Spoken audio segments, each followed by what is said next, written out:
আজকে চ্যাম্পিয়ন লিগের ফার্স্ট লিগে মুখোমুখি হতে যাচ্ছে বরুসিয়া ডর্টমুন্ড বনাম বার্সেলোনা। যদিও বার্সেলোনার কাছে এই ম্যাচটা জেতা খুবই সহজ, কারণ এই ম্যাচটা অনুষ্ঠিত হবে বার্সেলোনার ঘরের মাঠে।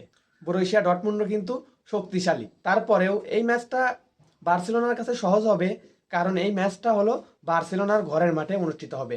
গত রাতে কিন্তু চ্যাম্পিয়ন লিগের ফার্স্ট লিগে একটা অ্যাক্সিডেন্ট হয়ে গেছে। রিয়াল মাদ্রিদ আর্সেনালের কাছে 3-0 বলে বাজেভাবে হেরে গেছে আর্সেনালের ঘরের মাঠে।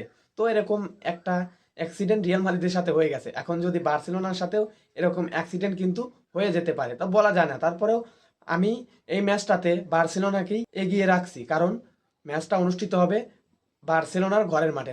তাই আমি বরুসিয়া ডর্টমুন্ডকে ততটা প্রায়োরিটি দিতেছি না, কারণ বার্সেলোনা এখন এমন টিম হয়ে গেছে বলার মতো না।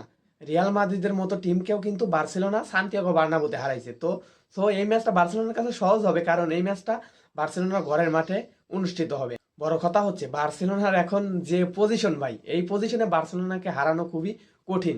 বার্সেলোনার স্ট্রাইকার বলেন, ডিফেন্ডার বলেন, মিডফিল্ডার বলেন, সবই কিন্তু পারফেক্ট। তাই বার্সেলোনাকে হারানো ডর্টমুন্ডের কাছে অনেক শক্তিশালী হয়ে পড়বে। তো তারপরে আমরা ম্যাচটা দেখবো যে আসলে কারা জেতে।